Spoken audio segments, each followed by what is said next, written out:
All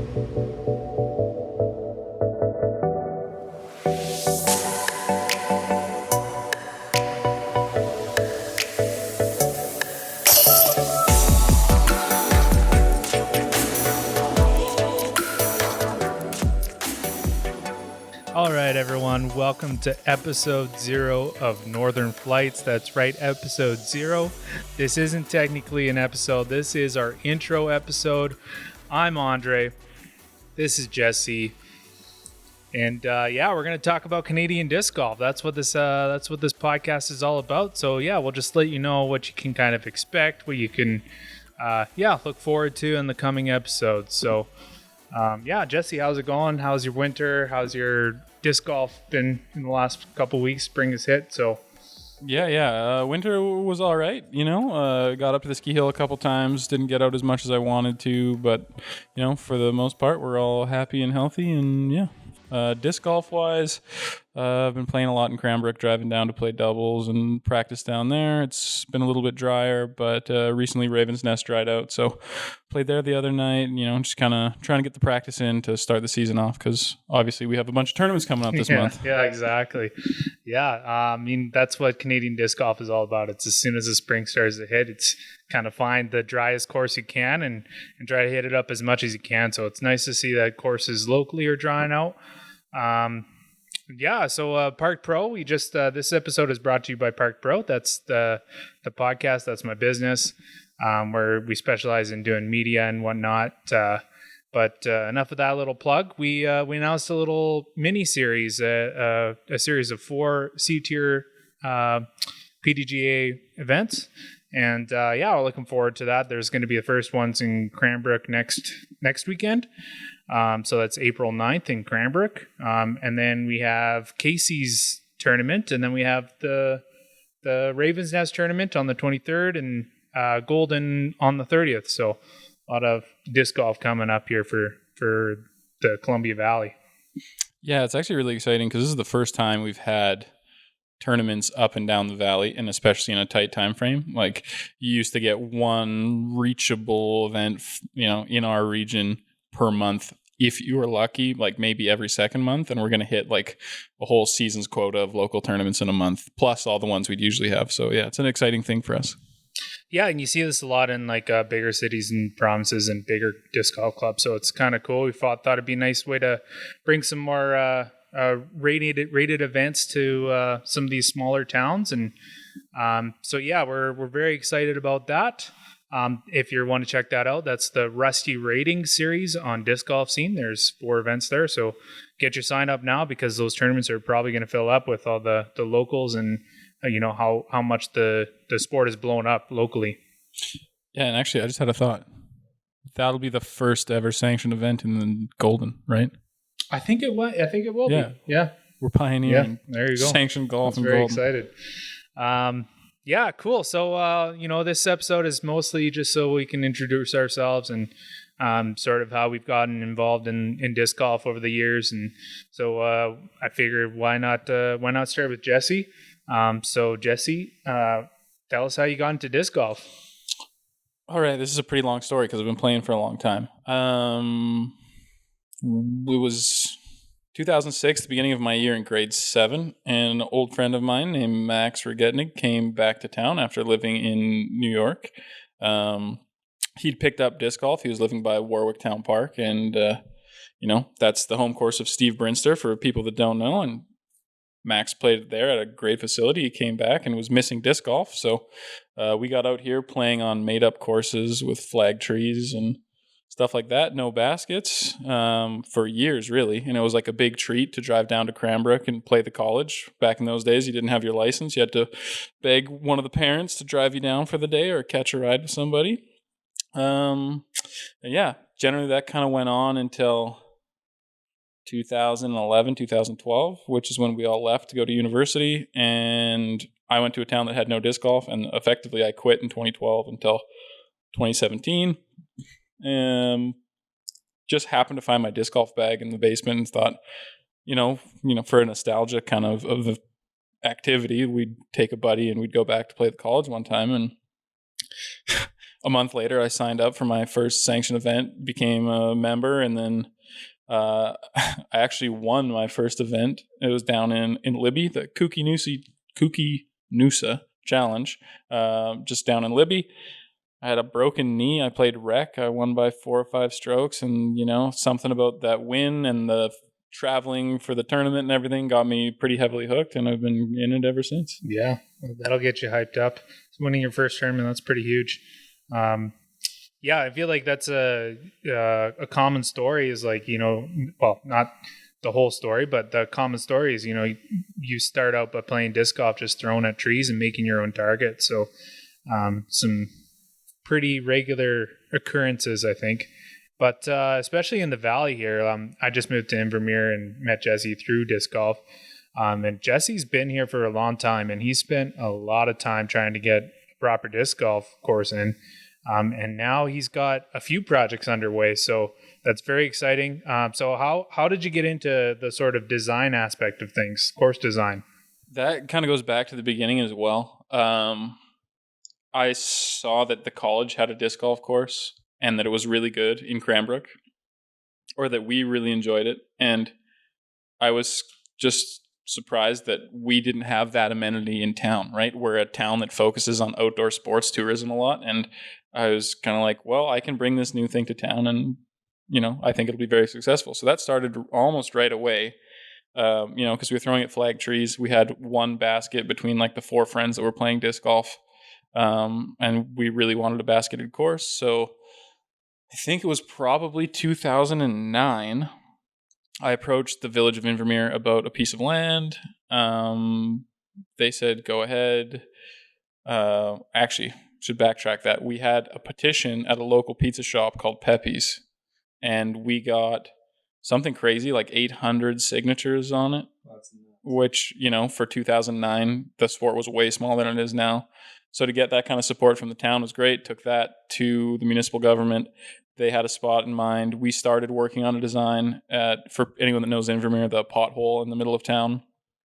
And it didn't quite work out for disc golf in the way that we wanted to, even after we put the time in. And then the project, unfortunately, kind of fizzled out.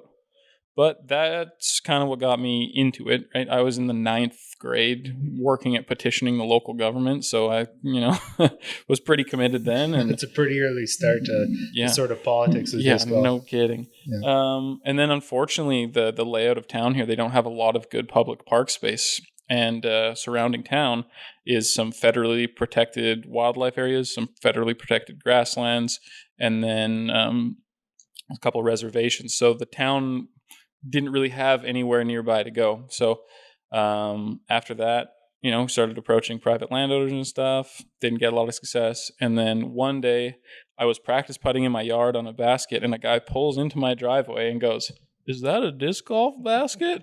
I'm like, "Yeah." He's like, "Well, my boss has a disc golf course at our property, and he wants it redesigned and he wants it to be better." That turned out to be Nipika Resort, which is one of the most fantastic pieces of property you could ever have a disc golf course on. I highly suggest you check it out. Went up, met with them. They were super on board. It fit with their kind of scheme. For people unfamiliar, Nipika is what I call an eco resort. It's a location for cross-country skiing, biking, fat biking in the winter, hiking, trail running. They host races for all those things there. And the whole thing's off-grid. It runs on solar panels, everything. Fantastic place, like the ultimate like wooded disc golf destination location. And so we spent the better part of a year working on it myself, and then with help from Matt Reardon and Casey Hannemeyer, we got the course in the ground. A lot of the work was done by the staff at Nipika. They were great supporters and, really invested in the project. Great partners there. And then from there, you could kind of show other people what was going on. So we've now built another course that's almost there. It's very playable right now, but not finished. We need tee pads and signs and stuff. Yeah. And that's Raven's Nest. We had a B tier there last year that went off really well. And we'll be doing it again this year.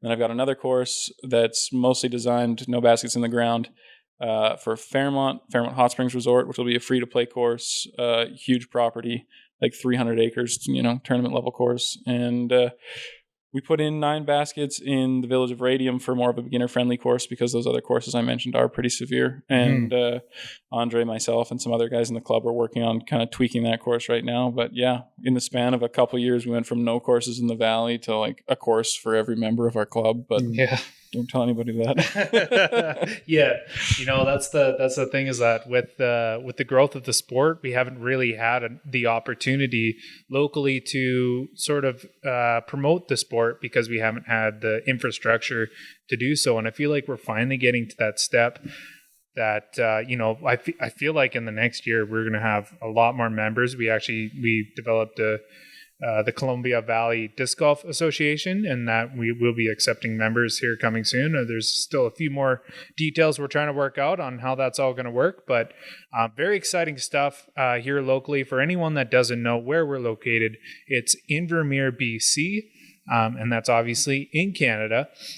So if you're ever in the area, come check it out. This is a really cool corridor for disc golf. I think it's going to be absolutely huge. So I just want to touch on Nipika a little bit. You can find that Nipika Resort. It's on UDisc. It's not that far from Calgary, so anyone from Calgary, that's a good place to check out. And it's gonna be it's already one of the best courses in BC, and I think it's gonna be even it'll gain popularity. It's a little bit out of the way per se, but it's gonna be awesome. Yeah. Yeah, it is a little bit off the beaten path, but I think that's what makes it special for the location. And the other thing is, like, that course is designed to be a gold level tournament course.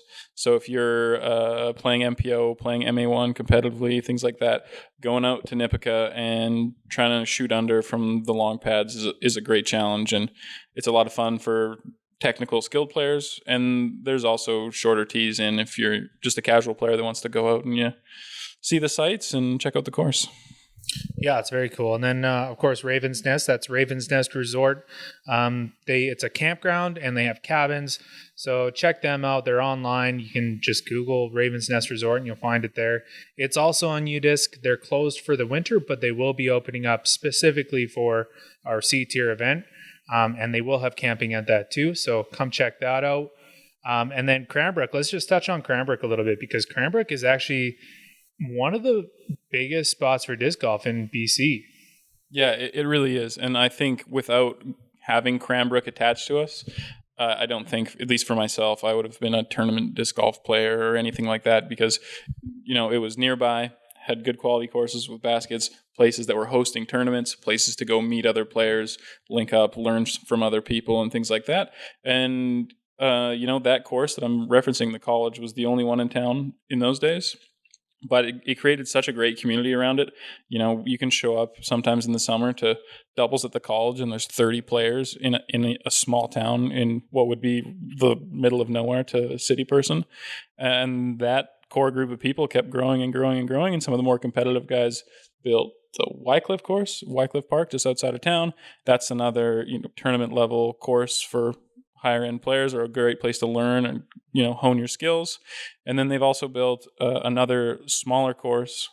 It's what we would call a pitch and putt, but it's also got so many more people into the sport. Huge following there. Yeah, that place has really become a hotbed for disc golf, because they have something at every level. They've got something to get people into the game. They've got places where you can grow and places you can be competitive. It's probably been very instrumental to the growth of disc golf in the entire region, not just in Vermeer. Oh, for sure. And so that's about an hour and a half away from where we are, and it's not uncommon to have a group of people from our local club here go down just to play some rounds, because for the longest time we didn't have baskets and they did. So it was, it was a pretty big for me, especially because I'm pretty new to the sport. So being able to play on baskets was huge.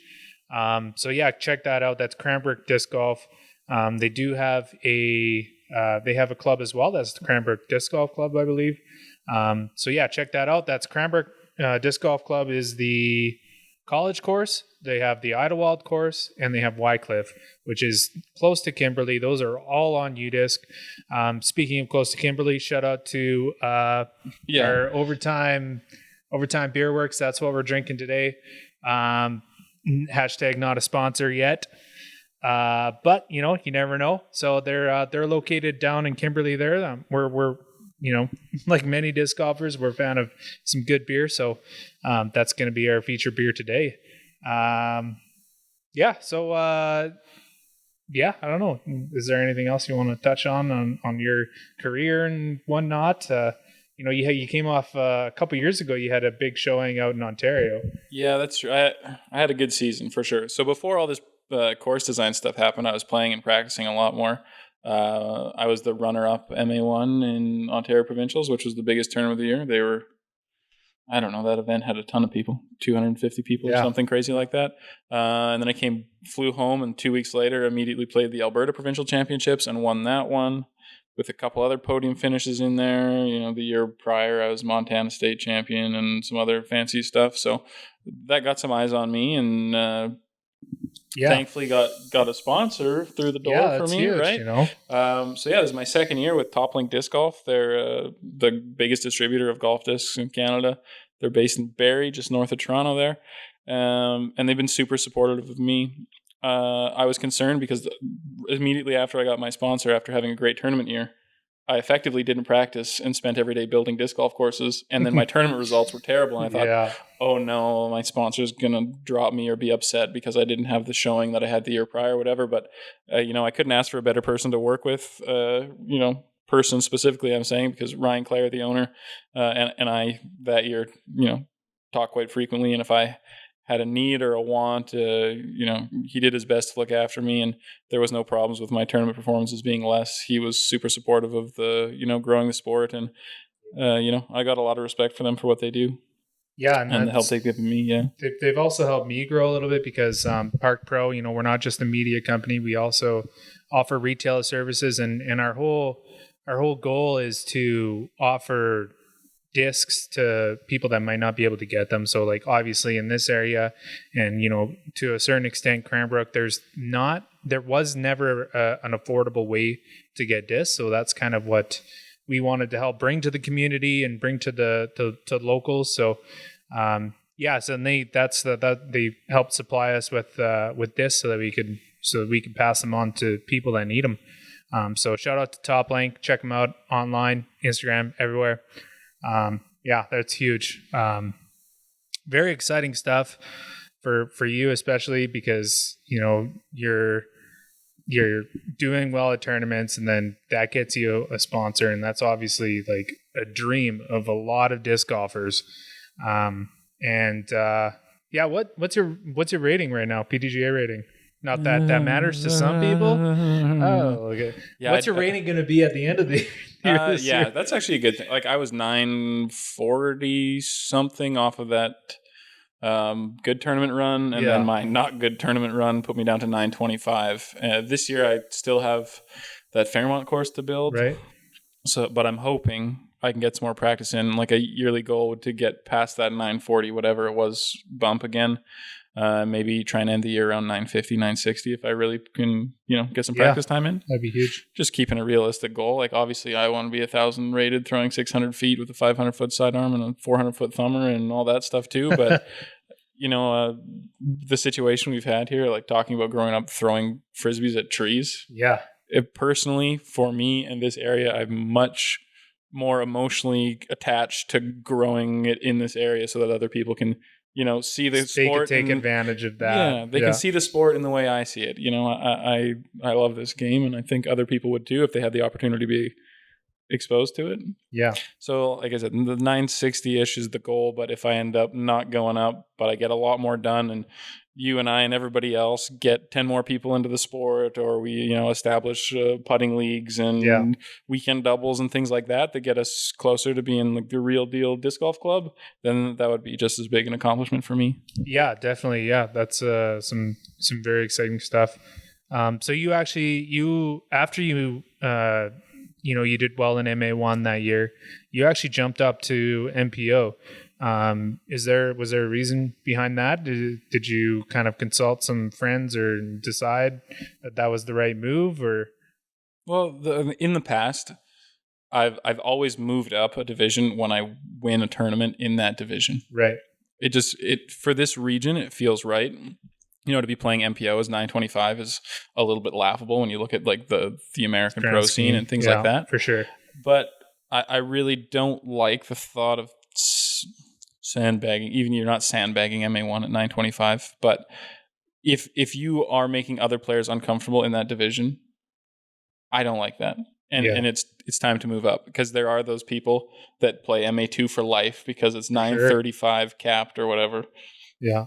And, in this region, being in the 930s puts you into a competitive position and advanced.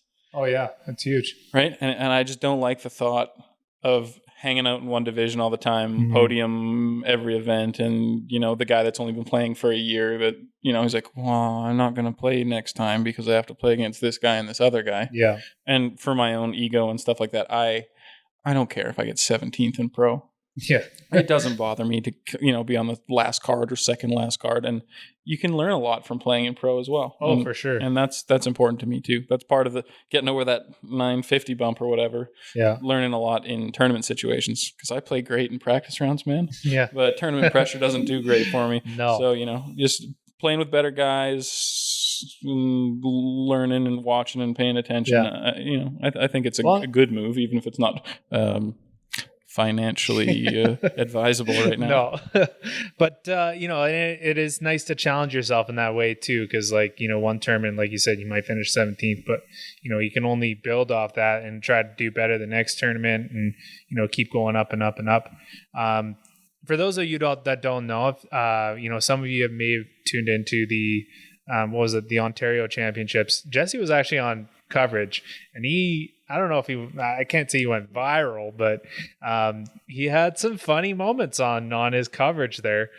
So if you haven't checked that out, pause this, go check that out, and this isn't funny. Explain yourself. I played terribly. So that's the tournament I was runner-up in MA1 the year prior. I think I was as many strokes over par this year as I was under par the year prior. Yeah. It was like a 28 stroke difference between year to year to being worse. That's crazy. Same layout or? Same layout, same courses, same everything. Oh man, that's terrible. But for the record, I had a broken foot, a broken throwing hand, and then my crotch chafed so badly I could barely walk halfway through the second round, and I had to DNF out. So they've got me on coverage, and I'm glad they did a good job of cutting the footage, because me walking between shots, I was walking like I had a broom pole on my butt, and it wasn't a great experience for me in like a competitive disc golf way. Totally. But shout out to John that runs that tournament and maintains that property. It's 2 private courses that are beautifully maintained. They're fantastic. He puts on a great show every year. So even though I didn't have a great time, I stuck around. I worked for him as a spotter for round 3, and the biggest shout outs to him, because it's a great tournament and it's a great property. And we're far away here in British Columbia, but it's a quick flight to Ottawa and a short drive to get to that property. And I suggest, if you've got the chance, check it out. This year, it's the Eddyville Super Spin Championships, but in the past, it's been the Ontario Provincial Championships. I guess they just moved the Ontario Provincials to a different venue, which, a lot of provincial sports tournaments change venues every year. Every time, but it's an A tier this year, again. Very exciting. And they actually ran 3 courses last year. Because they had so many players. It was over 300 players. Yeah, they outsell things like nationals and stuff all the time. Crazy. And, the courses are no slouch either. So it's worth the trip, especially if you're into like a competitive, scene, because versus rural British Columbia here, there's a lot of talent that'll come from Quebec, come up from Toronto. Sure. And some other, us British Columbians that jump on a plane and go check it out. So if you got the chance, go for sure. Yeah. Cool. Is that one of your favorite tournaments? Do you have a favorite tournament that you like to go to? Yeah, it's tough, because the bigger tournaments aren't super my thing, because it seems the more people you put into it, the more logistics, the less personal it feels, Like if you show up on your tee time and the only person on the course is the starter, and the starter's telling you that it's time to go throw. I like the in-person players meeting and like the cool players pack and the players party at the local pub after and stuff like that. if I'm going to go have fun, that's definitely what I look for. So my favorite tournaments are probably the Kooky Noosa Challenge, and it's not because I've won every year I went. Sure. Because it was Montana State Championships the year after I won at Rec, and then I won it as Montana State Championships, which is pretty funny. That's nice. In MA2. I can't put my tires too hard and lie to you guys and say it was a higher division. But yeah, that place is cool. They've got so much going on. They've got a big hydroelectric dam there for people that don't know. And they let you climb to the top of the dam, which is restricted. And it's a Army Corps Engineers dam. So it's military and a little locked up. And they let you throw off the top of the dam to the bottom to do a CTP. And that's cool. Like a lot of it goes, a lot of discs go in the water and stuff like that. Yeah. But it's crazy. The wind comes up the dam and it makes the discs fly all crazy. And it's so downhill that they're picking up velocity as they fly. Yeah. So your disc starts out stable. And then once it gets 400 feet from you, it starts turning. And then it keeps turning. And it's like 800 feet from you. And it's about upside down. Like, it's really crazy, but it's a ton of fun. And I like those little added fun things. Yeah, totally. Maybe it'll wear off as I play more tournaments, but I've been doing this for quite a while now, and those still are like the most fun events for me. Camping with the boys afterwards. Oh, that's throwing off the dam. That's what disc golf's about, right? Like that's a lot of that's one of the main reasons I like to go to tournaments is meeting the people, and then you're going and shooting the shit really kind of thing. But and then you get to play disc golf competitively. So yeah. Yeah, and it's more personal, and I don't know, it always seems like there's a little extra side game or something fun. Totally. But you go to a tournament like Ontario Provincials or, say, BC Open or something like that, the players' meeting gets emailed to you, you watch a YouTube video or read a document, you show up for your tee time, and then leave. And I don't know, there's like a festival sort of feeling to small disc golf tournaments. I don't know how to describe it, but yeah, it's a lot more intimate, and there's just a lot more going on, where the other stuff you're kind of just like, oh, you're player number 78 at tee time, number 22, and if you happen to get top 3, I'll see you again, otherwise I'll never even know you showed up. So that's not to say that those tournaments have their own place. But there's definitely a difference between a big A tier and a small C tier. And, Well, actually, I got to shout out somebody else too. I played the European Tour, and they had a tournament at a course called Reboot Disc Golf. Yeah. In Scotland, just east of Edinburgh. If you get a chance, not even for the tournament, just go play it. The guy that designed the course and operates it is an American guy that spent his whole life playing Maple Hill, and then moved to Scotland, and then decided they needed a disc golf course. And he does such a great job of that course because the United Kingdom and Western Europe isn't really developed in disc golf. That place is fantastic. And I know a lot of people are trying to travel right now because COVID restrictions are cooling down. If you find yourself in the kingdom, make sure you get to Reboot Disc Golf. I can't remember the name of the town. No, I can't. Dunbar, Scotland, just east of, Edinburgh. Check it out. Cool. You got anything else to add? Anything you want people to know about yourself and your disc golf career and where you're headed? And I think I've already told them more than I want them to know, right? No. Well, and listeners are they're going to get to know you over the journey of the podcast. So yeah, for sure. I mean, if you see me, and I'm sure it goes the same for Andre, at a tournament or at the local course, come say hi. I'm always game to play a practice round with a new friend. And totally. I mean, I know most of the people in the Southern Alberta scene and our region, but we're starting to get a lot more crossover with the rest of Interior BC. Mm-hmm. It's kind of strange, actually. We're so much more connected to Calgary than we are to, say, Kelowna, Kamloops. It's very interesting. It's definitely very interesting. That's what I've noticed as well. We're like 5 hours away from Calgary. We're 3 hours from Calgary. We're like 3 hours away from Calgary. And then it's to get to Vancouver, it's like it's a journey. It's like a 10 hour journey, I think, something like that. But the Okanagan is not too bad. That's where I'm from. It's interesting. We're starting to get a little more crossover between, in the interior and into Alberta. But and then you got guys like Casey Hannemeyer and Ben Logans.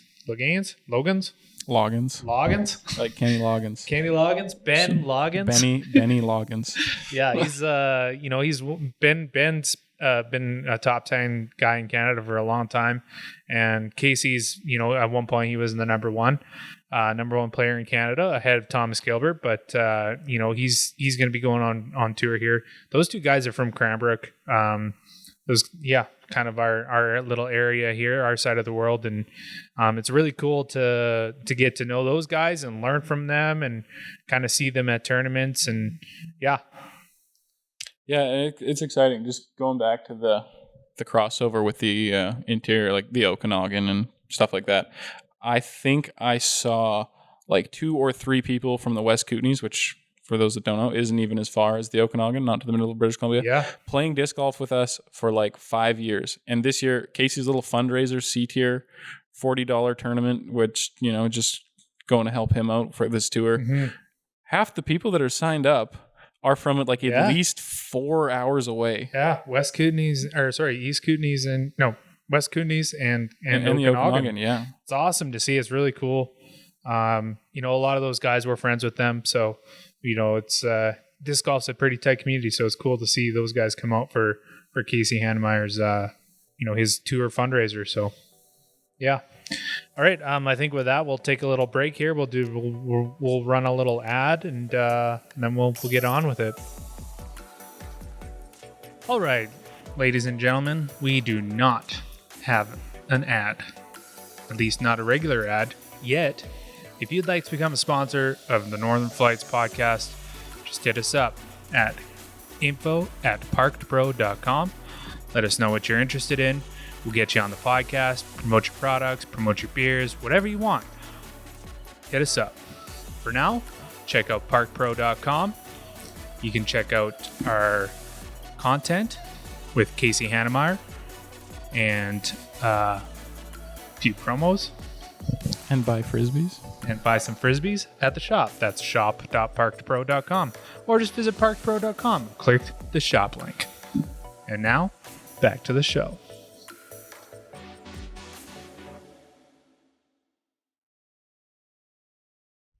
All right. It's Andre's turn to get interviewed. And I'm thinking of all the juicy questions we can ask him. But I guess it's probably logical to start at the beginning. And I know you didn't start playing disc golf till a little bit later in life compared to me and some of the other guys. Yeah. So what was your athletic career looking like before disc golf? So I actually came from an ultimate background, like a lot of people. I love ultimate. Shout out to ultimate players worldwide. But so I played ultimate. I'm from the Okanagan.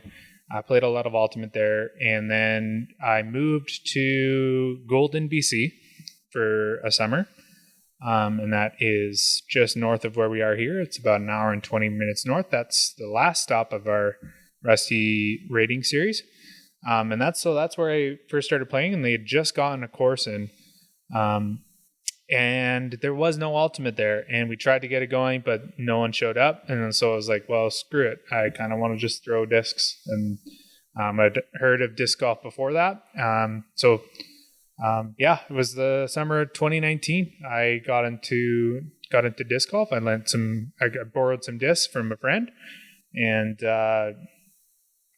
was hooked instantly. It was super awesome, super fun. But I come from I feel like I've always been pretty athletic, but never really took it to any sort of next level or anything. I've always kind of enjoyed the sports that are like kind of on the fringe, and where the emphasis is more on fun than it is on the actual competition. And then, you kind of go up from there. You start with the fun stuff, and then you kind of get more competitive with it. And that's what I love about disc golf is, you can take it as far as you want. And, so I'm trying to, do what I can to further my skills in the sport and further my involvement in the sport. Well, he glossed over the fact that he's a half or full-time outdoorsman. Yeah. Where camping, hiking, biking, all this kind of stuff. Right. But that's beside the point. But maybe not besides the point, because I do think that's the type of person that disc golf attracts, 100%. right? Outdoors people, you know, Yeah. it's someone described it to me once as hiking for people with ADHD, you know, every 200 feet Yeah. you get to do something. Yeah. So you're not just walking. Yeah. But let's go back to those first days of you playing disc golf. Who's the guy that got the first disc in your hand? What was that first round like? What did you think of it after, 2 hours, not 2 years? Well, first I have to shout out actually. I don't know his last name, but Dylan out of Vernon. He during my ultimate days, he kept trying to I don't want to say he was persistent, but he always kept dropping disc golf, the name disc golf, and so did another good friend from the ultimate world is Jim Illingsworth. I think that's his last name, from Kelowna. Same thing, kind of. I knew those guys were really involved with disc golf, but they weren't who I got my first disc from. That was from a fellow named Neil Gray, who I met when I was working up north as a carpenter. And same thing, I knew he was into disc golf, and he just so happened to live in the Golden area at the time. So I just said, hey, do you have a couple discs that I can borrow and try this out? And kind of snowballed from there. And I can remember what the discs were. It was a Judge, was my putter. I had a Rock 3, which is still in my bag today, and a Thunderbird, and I absolutely hated the Thunderbird. It was the worst disc to start off with. But of course, you see those higher numbers with the higher speed numbers, and you think, oh yeah, I got to throw this because it'll go further. But lessons learned. That's not always the case when you're starting out. It's actually funny because those are all, like, to me, relatively new discs. Yeah. My first disc was a zipper top Rhino, which is worth a bunch now. But my first set was a magnet, a shark, and a T-bird. Yeah. And that's like those. Everyone knows those, right? That's about as 2006 as you can get for a starter set. But no, that's pretty cool that there's so many people in your life trying to kind of push you that way, and then eventually it just kind of worked out. Well, yeah, and there's a pretty tight relationship between ultimate and disc golf, just in the fact that they're both disc sports. So there's obviously going to be some crossover there, and now there's a lot because of COVID. I feel like there's a lot of players that have transitioned from ultimate into disc golf, and a lot of them I know from my ultimate days. So yeah, that was a big part of the field actually in those Ontario provincial tournaments I was talking about. It's the Ottawa Ultimate Club. Oh, yeah. Couldn't play because of COVID. They were showing up in force. Yeah. But I noticed there's certain parts of their technique, and this is something I'm going to ask you about. 100%. I bet you day one, because you had throwing experience, you were better than any other day one disc golfer. But then the ultimate form started to fight with the disc golf form. 100%. I definitely noticed some key differences, and especially Jesse held some clinics for us in the last couple of years, and I knew that there was some issues with my form. There still is. I still have a lot of ultimate tendencies. The main things that I've noticed is that I don't really get that power pocket the same way other people do. I tend to hold the disc a little bit further away from my body, which is I'm starting to get to the point where I'm getting better at that. But the biggest benefit that I've noticed from the transition is actually touch. I feel like I started off with a lot more touch than a lot of other players do when they first started out. And even when I was playing ultimate, I didn't have a very good forehand at all, but I kind of just beat it into my head how to figure it out. And I feel like that was another thing that in disc golf, when I first started out, I had no forehand.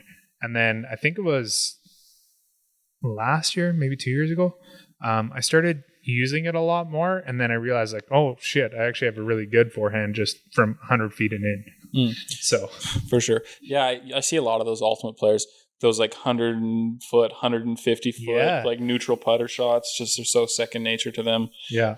But yeah, definitely throwing higher speed discs and sidearms because I played ultimate twice in high school gym class, so I am not qualified to talk about it. But it does seem that an ultimate lid is so neutral that the sidearm technique in general would be just so very different. Yeah. If you threw an ultimate lid like you throw a sidearm driver, it would roll or whatever. Exactly. And I feel like where it comes most in handy is if you have to sort of stand still reach around something and you can just like sort of pop something out wide, and like that sort of motion, that's a very ultimate motion, because in ultimate you're trying to get past a defender who's reaching to try to stop the disc. So you're used to reaching out as far as you can, whereas in ultimate, when you want that power, you kind of like got to tuck it in a little bit closer to your body, which is not supernatural for an ultimate player. But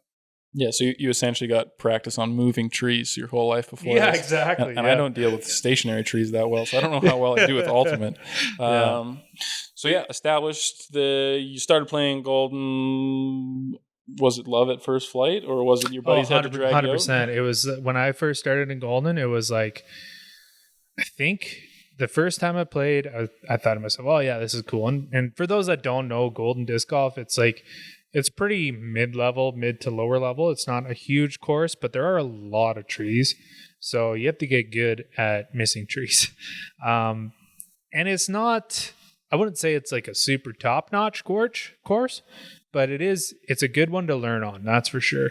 And I was going 3 days a week for that whole summer, until we moved back to Vernon, which was kind of similar to Invermere in that it didn't really have a very, very good course.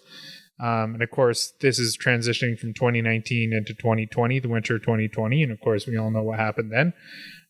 So, disc golf wasn't huge in my life because the Vernon course was very much a beginner course, which was, great for getting open wide shots. But, and then 2020 hit, and my wife and I moved out to Invermere and found a job. And it just so happened that my coworker was really big into disc golf. So I remember it was the first day. Jay asked me, he's like, I don't know, it was towards the end of the day, and he's like, hey, do you play disc golf? And I was like, oh yeah, of course I do. Of course I do. This I was thinking sport. To myself, like, oh yeah, that's awesome. Like, gonna be like a big disc golf community here. But one of the first guys I meet in the town plays disc golf. And then we find out that it wasn't as big here. A lot of passion in the people that do play, but definitely growing in the community. Well, and I'll go to that for a second. The disc golf community was so small here and fragmented that, like, we were driving an hour and a half to get to the college or to Golden to play. Yeah. And it wasn't like we had our own club or our own group of people here. So the first time I met Jay was in Cranbrook at doubles. Yeah, he was telling me about that. I was like, hey, how's it going? Where are you from? He's like, Invermere. I was like, you're lying. Like, I've been here my whole life. I've only seen one other disc golfer, and it's not you, pal. No, sure enough, he lived here, and the pieces started to kind of fit together after that. Yeah. So then you're here, you're in Invermere. We bump into each other. You bump into Jay. Yeah. And I think I bumped into you because of meeting Jay at doubles that way and all that kind of stuff.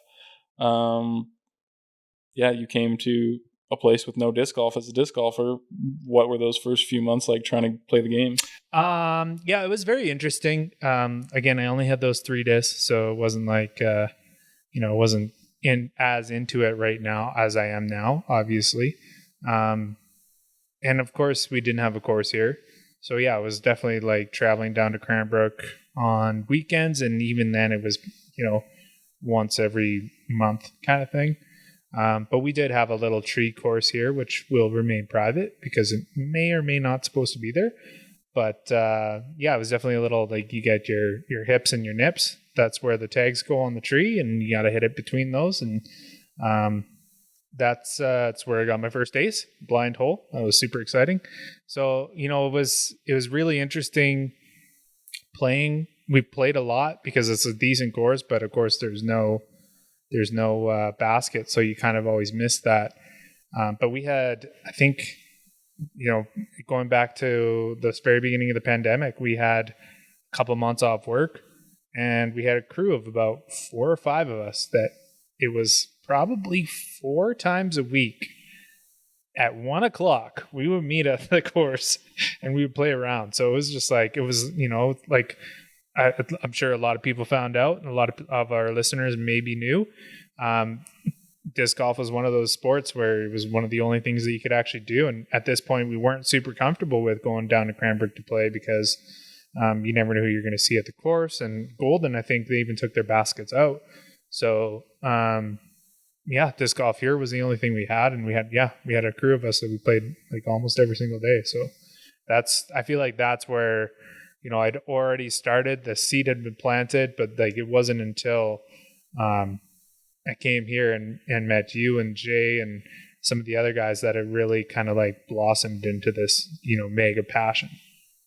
It's pretty cool to watch, as the guy that didn't have anyone else in town that was playing for a long time, to see it, because you guys grew in the sport and learned it essentially the same way I did, just 15 years later kind of thing. Flag trees. And you know what? It seems small time, and it is, but you can learn to hit lines super well. You don't need a basket to learn how to throw every shape, every angle.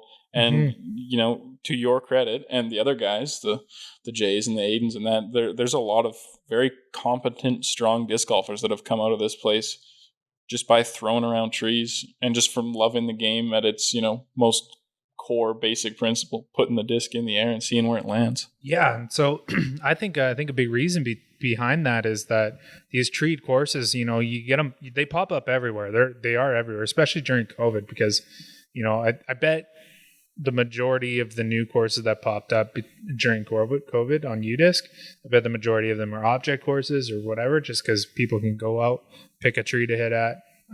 It's great. A lot of these places, you can't take trees out. You can't actually work on the course or build the course the way that you want. So you're forced to hit these lines that wouldn't be lines on a regular course.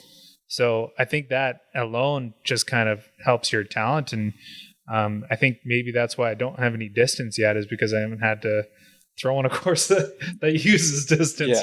Yeah. So every course around us is heavily wooded.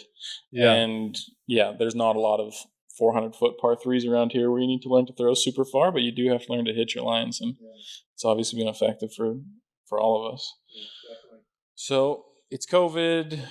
We're playing. Everything's going well. What made you take the step from casual disc golf play to that first tournament? Honestly, it was just other people going. I never really considered myself competitive. I'm still not very competitive. I'm pretty much bottom of MA2 every time. I feel like I should be a lot better. I feel like I'd play a lot better, but as soon as the tournament hits, it's just, my game goes way down.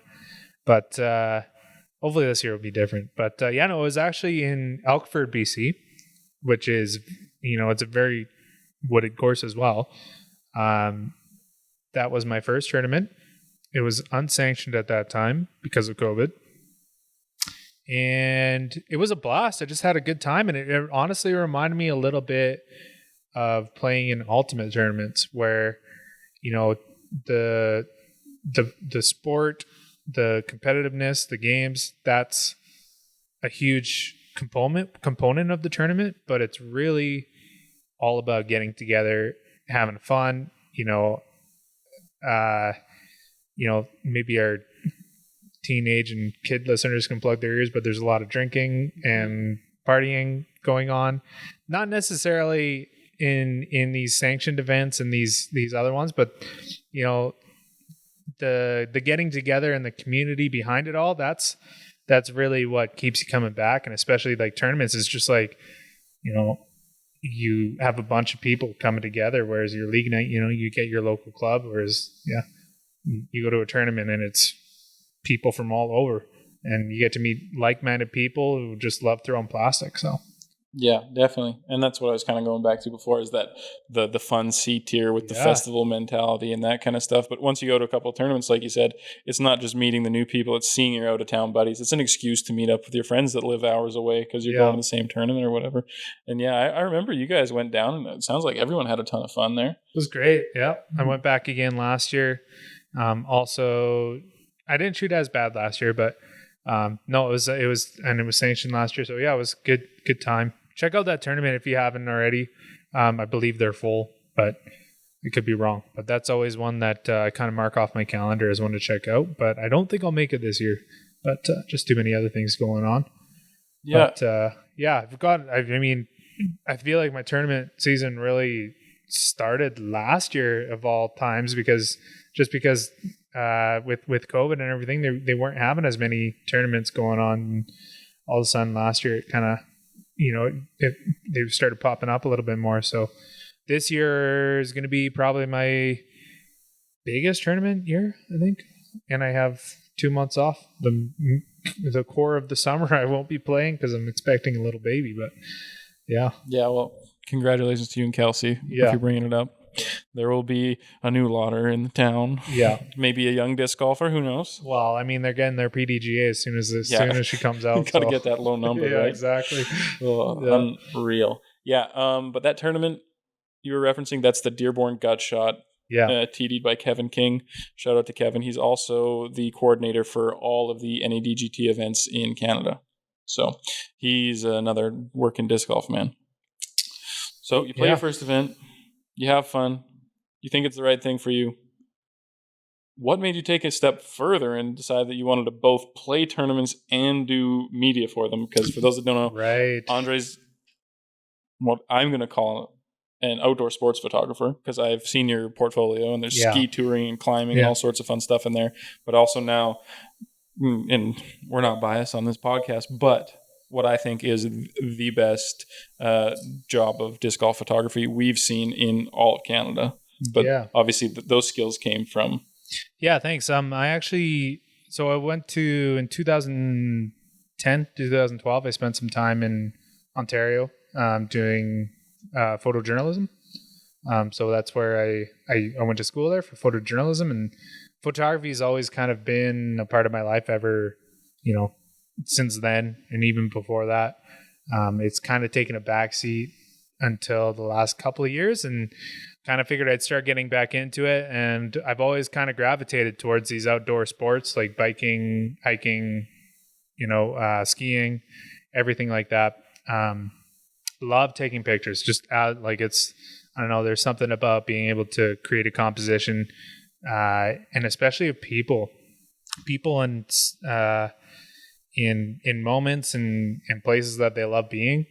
And that's why I think disc golf is like kind of also up there. It's just like, and whenever I take a photo of someone, I want to make them feel good about themselves. I want them to remember that moment and remember that feeling of playing the sport that they love.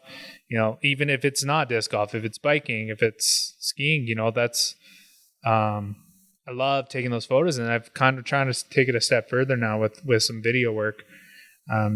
I just have this knack for finding these sports that might not have the most finances behind them. So it's been a bit of a struggle on that front for the last little while. But that's with the way that disc golf is blown up, I kind of saw a need for media coverage, especially in Canada. Like the States has a lot of video and photographers and all this other stuff in the disc golf world. And Canada, we might not have the same numbers of people playing, but there's just as much passion. And I thought that was a huge need in our disc golf community. So yeah, we've never had it in the past. And like you said, you're a photojournalist in Ontario. So for people that are listening, like this is not a hobbyist photographer. This is pro level production coming to disc golf. And maybe I can convince Andre to edit in a picture of me throwing at Falcon's Flight somewhere. And you look at that picture, I look like I'm 1,000 rated. Yeah, you sure do. I'm really far from that. So that tells you how good a photographer he is. So that was kind of the first step into the business world of disc golf for you, right? Just walk me through the development of Park Pro as a business, from a photography service to promotional service, I believe. Yeah. And then a retail disc store and everything else you've got going on now. Yeah. So it's some very exciting times. It all kind of started, honestly, the first tournament I photographed was Falcon's Flight out of Alberta. It was during the COVID year, so it was a down year. They didn't have as many people. I don't even think it was an A tier back then. Might have been a B tier. It was a B tier that year? Yeah. And I just said, hey, do you mind if I come take photos? I'll try to sell them afterwards or whatever. I think I've sold them for like $10 a piece or something like that. So that was my first tournament. I had a lot of fun. I feel like I produced some really nice photos. And I kind of thought to myself, well, yeah, like this is cool. This is what I've always wanted to do, is sports photography and stuff like that. So then I kind of took it a little to the next level. I started doing more and more photography for tournaments. I did the Triple Crown down in Cranbrook. Still, same thing. I feel like it was kind of a down year still because of COVID and whatnot. And then I photographed Falcons fight again, and a couple other tournaments in between there. I did River City last year. So yeah, first of all, if you haven't checked out any of those photos, go check it out. They're on parkedpro.com or I believe galleries.parkedpro.com. That domain might have changed, but yeah, if you want to check out photos and purchase your own photos, I think the price is like $16 a photo. I might have upped it because there was some commercial license issues that I was having, so I figured I'd do it under one umbrella and kind of make it available to everyone. So yeah, go check that out. If you were at one of those tournaments, probably got a photo of you. So yeah, and then this year it's a big year this year because not only are we doing photos, but we actually have tournament coverage for a big A tier here. It's going to be I think it's the most participants that Canada has ever seen in a single tournament. I have a feeling that Canadian Nationals might outdo it eventually this year, but check it out. It's the Tournament Capital Open. We'll be covering the MPO feature card and league cards. So yeah, keep an eye out for that on our social medias. You can find us on Instagram, Park Pro, Facebook if you really want to. Yeah, and then so that's one avenue. We're trying to get a little bit into the tournament coverage side of things, and we'll see. I'm going to try to sign up for some other ones. I was hoping to make it to the BC Open, but that is like it's my brother's wedding. That's what it is that weekend, so can't make it to that one unfortunately. But we might try to send some cameras, and I'll try to do some editing. We'll see how that goes. But yeah, and then we're also, we're running this tournament up the valley is kind of in my eyes, is kind of a tester to see what we can do and how events can be run up the valley.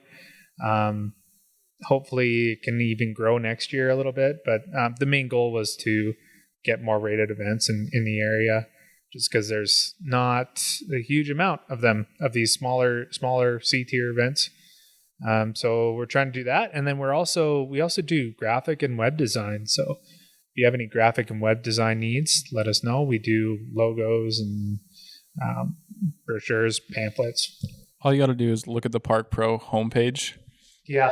And that blew me away. The that first might time change. I saw it. That might change. Okay. Well, you must listen to this podcast and go there immediately before it changes. Yeah. Because as soon as I saw that, I was like, wow, we have a local photographer and disc sales guy that has a better website than some of the most established disc golf companies in the country. Well, and that's the other thing is, like, for the web design side of things, I'd love to start designing websites for people too. It's just, I don't know if it's the market I want to get into because it's a little time consuming, but I got so many other things I'd rather focus on. But, hit me up if you need some disc golf specific web design stuff. And, I have a little bit of experience with Shopify too. So if you're starting your own store or anything like that, I can help you out with that too. But I'm really trying to get the logo design, and we have some graphic design stuff going in the works for things like T signs and stuff like that. So yeah, if you need anything like that, hit us up for us at parkpro.com. I'm going to plug your disc sales because that's kind of the only thing you glazed over.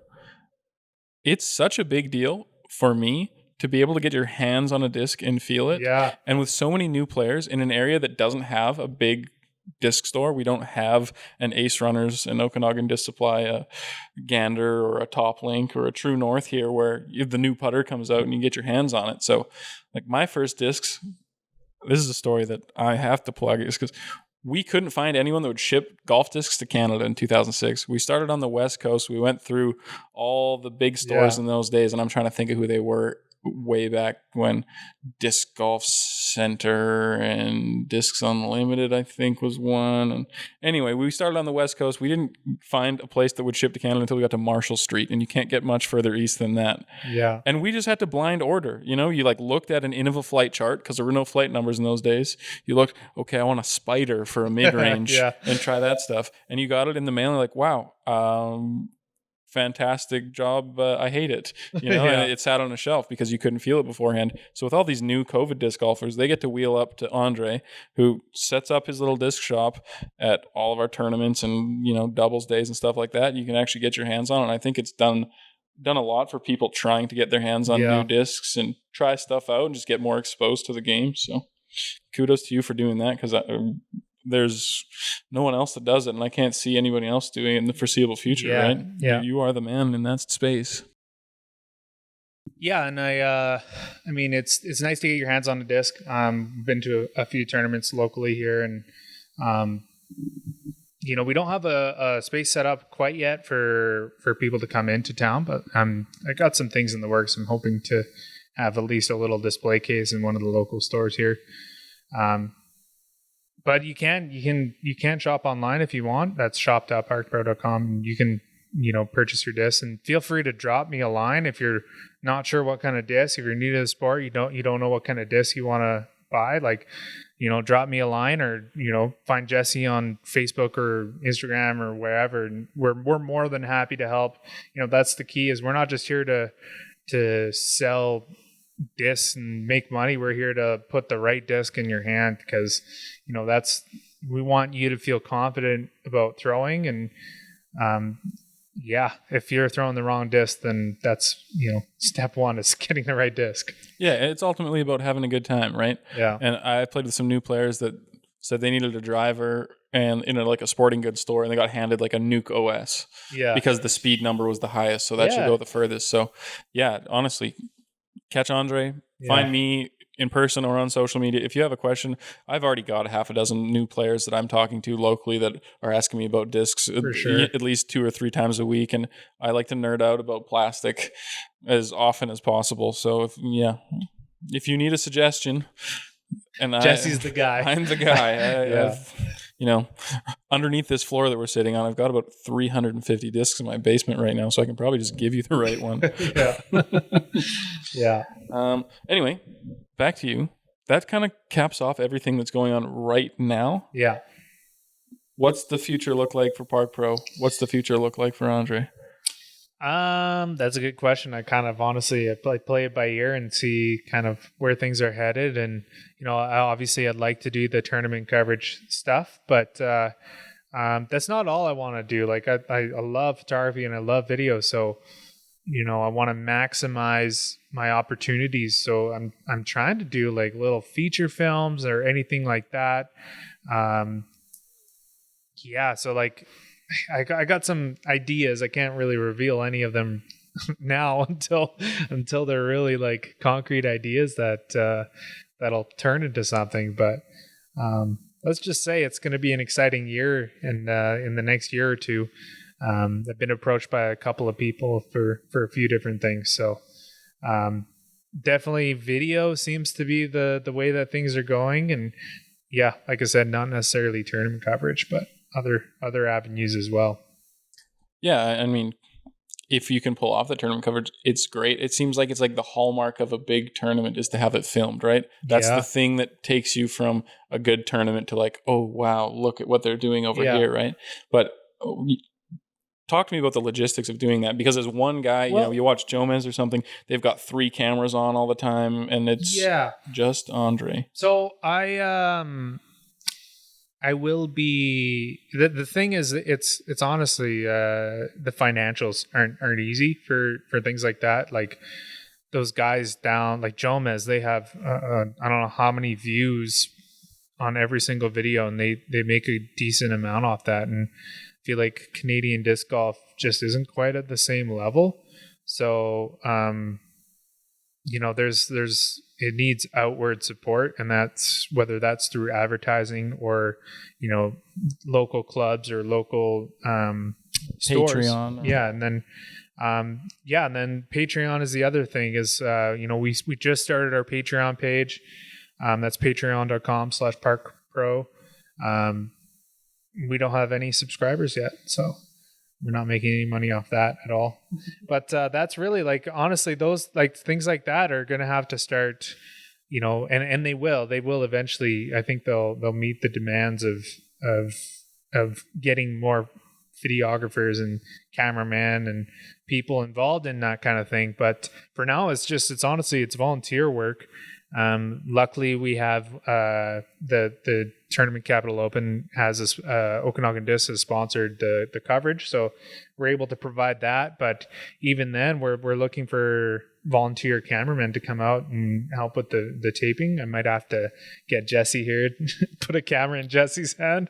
My pregnant wife has offered to videotape as well. So if you have some camera experience, let me know and hook you up. No, it's exciting, and I think you're right that there isn't a ton of money in it right now in our scene. I think there will be, though. Like we're just a step behind the States, so. Well, I think there's a lot more eyes on the sport. There might not be eyes on the YouTube coverage where you're seeing the number go up. Yeah. But with the growth of the player base, there's a lot more eyes on the sport. And I think that these newer players that joined during COVID are just, 4 months, 6 months, a year away from being tournament players or taking interest in tournaments. Yeah. And that might push it over the top for you. And I really hope it does, because I'd love to see some more of our tournaments get filmed. Well, and I think that another big thing is just the sport in general in Canada is growing. You're getting a lot more talent. And I feel like to be able to have good coverage, you need good talent. And I think that's it's happening a little bit more. Even in the last couple of years, you see more and more different names kind of creeping their way up to the top of the leaderboards, and that's a good sign that things are moving up as far as the quality of coverage and everything like that. So that's another thing that's a huge contributor. Yeah, no, I agree too. It's not necessarily fair of me to speak of it this way, but like the DGPT and the American scene is, for us Canadians, that's the NHL. Yeah, 100%. We're the AHL. Yeah, or right? or the NFL versus the CFL. Make your comparison, right? Like exactly. Yeah. And, what's the TV viewership of the Super Bowl? We'll call that Worlds or USDGC. Yeah. Versus the Grey Cup, right? And we're kind of in that situation. But I don't think it has to be that way. No. I think in Canada we have a great opportunity with the land we have to make great disc golf courses. Yeah. And I think with the groundwork they're putting in at Nationals as putting, a Canadian event on the map for touring professionals, we'll slowly keep bringing more of them to more Canadian events until the tour isn't so American. Yeah, totally. And I think that's definitely something that's coming down the pipeline. And then the other like sort of, what's the word? Trigger? No, I don't know. The other big thing that's happening is you're seeing more and more tournaments hiring media professionals from the United States and bringing them up from Canada. And to me, that's just like a logistics nightmare. It's like you're paying to bring people up when you have enough talent in the media world in Canada to bring some Canadian companies and whatnot into the fold. And I think I feel like that's something that's also going to happen. And there's always going to be a place for those like top notch professional outfits like Central Coast and Jomez and GK Pro and all those other things. But I think you're going to start seeing, and I don't think you're just going to start seeing Park Pro. You're going to see other companies coming out with more and more coverage. So, yeah, I really think. Well, I think you're referencing is Central Coast filming Falcon's Flight. Falcon's Flight, but they're also going to Canadian Nationals this year and stuff like that. So, yeah, they did Nationals before.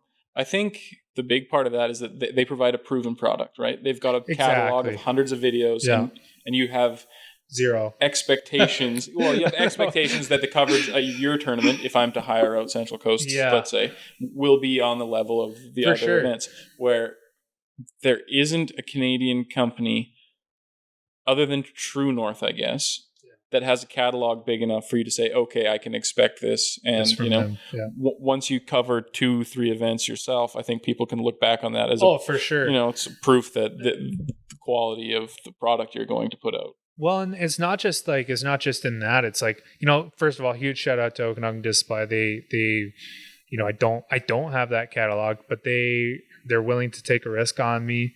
And I'm going to do everything I can to make sure that they get their values out of their sponsorship. So that's huge for me. But I think, as companies like myself put out more and more products, it's not just attracting companies like Okanagan Display, it's attracting other advertisement avenues as well. And that's where I think the majority of the support comes from. So I think that's something that's going to pick up the more and more product I'm able to put out. So yeah, no, absolutely. It's an interesting space right now because huge. Yeah. It's very established in the States and it's very much in its infancy in Canada. And it'll be very exciting to see if we end up in a similar position or for sure. a totally different route. Or just look at this podcast. I mean, we're probably going to get like 3 listeners on this. Yeah, that's a good solid. You're 1, I'm 2, and we'll probably have Joe from somewhere listen to it. So if I put it on for them, my mom and dad might both listen. There you go. Right? Then you got to put it on 2 speakers though, so that it counts as 2. Yeah, that's the thing. We'll set it to automatically refresh on my phone or something, and I'll just leave it playing in my pocket all day, every day. Yeah, perfect. Get the metrics looking better. Yeah, totally. Yeah. Well, cool. Anything else you got to add? Did I miss any part of your story? I think golf life? We went pretty in depth into that. That's we've been going for a little while now, so I think that's probably a good. People our 3 listeners are probably getting bored now. So I'll leave it on one question. What are you most excited for this season? Honestly, I'm having a baby girl, so realistically, that's the thing. That's going to be the biggest moment of your adult life. Yeah, and nothing disc golf will ever compete with that. Yeah. What are you most excited for your disc golf season? Yeah. Honestly, my goal is to do well in MA2 and hopefully justify moving up to MA1. So I'm honestly just looking forward to every single tournament. Just getting back out there. Yeah, exactly. I feel like my play is higher than the positioning that I've had in tournaments. So I'm very excited about it. Very excited just to get out and play. And also obviously we have the Ravens Nest course. I'm super excited to work on that a little bit more and get that to a top-notch disc golf course, because it's going to be really nice once the tee pads are in, tee signs and everything. So that's going to be a huge focus for both of us. So yeah, absolutely. Getting everything ready to realize the potential that I think it has, and really put this area on the disc golf map. And cool. Well, I think we should probably wrap it up there. Tune in next week. First of all, thanks for listening. If you made it here, that's huge for us. Tune in next week. We have Ben Smith coming on. We've already done that interview, so that's a very good interview. It was a lot of fun chatting with him. Make sure you check out our Patreon, patreon.com/parkpro. We'll be releasing our full interviews, not just the cut down ones on there. So definitely check that out. And check us out on YouTube, Spotify, Apple. We're going to be posting the video up on YouTube. I don't know, we can't guarantee the quality of it as the sun is setting now, but very exciting. Very exciting. Thanks for listening, guys. We will catch you next week. Later.